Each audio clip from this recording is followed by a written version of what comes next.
Hey, what's up guys? This is Anthony from Anthony's Customs, and for this review we're looking at the SH Figuarts Son Goku Super Saiyan Son Goku figure. This is the reissue of the first release based on the manga colors, not the cartoon with the darker orange, which is the SDCC exclusive. As far as the packaging goes, I'm pretty sure it's identical to the first release. I'm sure there's like a stamp or something, like an indentation stamp, whatever you call those. Embossed? No. I can't think of the word right now, but who cares? There's probably something on it that indicates it's the reissue, but as far as I could tell, at least at first glance, it looks the exact same as the original one, so that's pretty cool. Super good figure. Like I said when I reviewed the SDCC one, it's a solid figure. There's really not much to complain about. He has the older batch of knee joints and things like that. He's got the little cups for the shoulders, so I mean it could be better, and maybe they'll redo him when they do the non-Super Saiyan version, whatever you call that, the Saiyan Goku, I don't know. Maybe they'll redo it, but they probably won't. But either way, this one's really cool. He comes with one head and two different faces, so the hair is going to stay the same no matter what. You just swap the faces out by popping off the front of the hair, and then you pull the face off out the front, just like the hair. You can pop the head off too, that makes it a lot easier. So that just pops off there. And the other face is an angry face. I don't really care for the sculpt a whole lot. I don't know why. It reminds me of a cat or like an animal, something. The way they have the nose scrunched up, which isn't horrible and it doesn't look bad, but something about it just makes me think, you know, I think it's the lines, the face wrinkles on the, like next to the nose on the cheeks. I don't know, it just throws it off, but it still looks fine. It really does. I'm just weird about that. It still looks definitely fine. Why is the lighting all screwed up? Okay, so that looks pretty good. We'll leave that on there for now. Comes with two fist hands. Those are the standard hands that come on him in the package. Then he has a total of 5 other hands. So we have 2 of these, which would be for like a Kamehameha or something else, but open hands. I don't know what's up with the lighting here. It's killing me. So we have those. Maybe the lighting's okay. It looks bad in the screen though.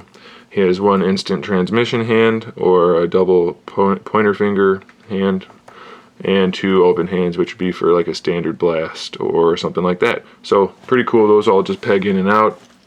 Articulation wise, the head is on a little tiny ball peg, which is on top of a ball hinge that swivels, so tons of articulation in there. That does spin all the way around. It's just tiny, so it's hard to do. The neck does move.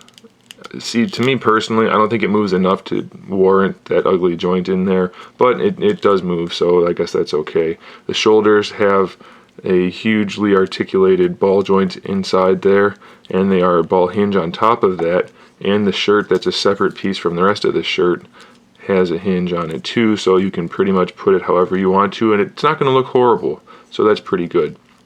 He has a bicep swivel, double jointed elbow, and then the same joint in the wrist as in the neck. The torso articulation, let's put the head back on. The torso articulation is a double ball bar. So there's a ball at the top and a ball at the bottom, and you can expand that to increase your range of motion. You can kind of see it in there a little bit. And the belt covers up the joint, so you can lean them all the way over. And as long as you're not looking from the part that's completely expanded, you'll be just fine. Some of these guys have some scratches underneath where the belt goes. Can you see that? I don't know if you can. Yeah, probably. So that's not the best. And maybe this printing right here is what indicates that it is the reissue. I'm not sure. Maybe that was there originally. I don't know because I never got one. But either way, oops.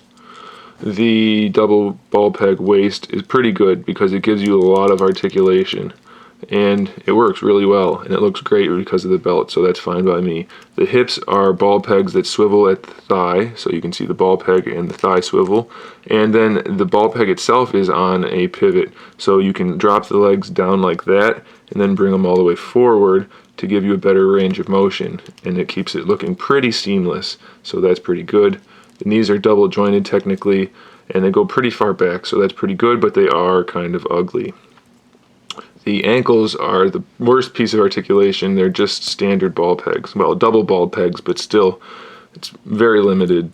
You can't really get a whole lot done with them, but it's probably good enough to where it's passable. So, I mean, it's not really a complaint. It's just something that could be improved upon for future figures. And then a tiny little toe pivot. So pretty good. The paints are good. There's a little bit of shading throughout the figure, not a ton though, not like the SDCC one for sure. And this one, like I said, is the lighter colors, matches the comics rather than the cartoon, which is probably good for some people. I'm going to end up getting both of all the characters that have the 2 releases, so it doesn't matter to me which one it is. So that one's pretty good. There it is. There's Goku. Stay tuned for the non-Super Saiyan Vegeta. I'll be reviewing that soon, maybe next, I don't know. And stay tuned for other figure reviews and some customs, and maybe some other good stuff. And in the meantime, keep collecting.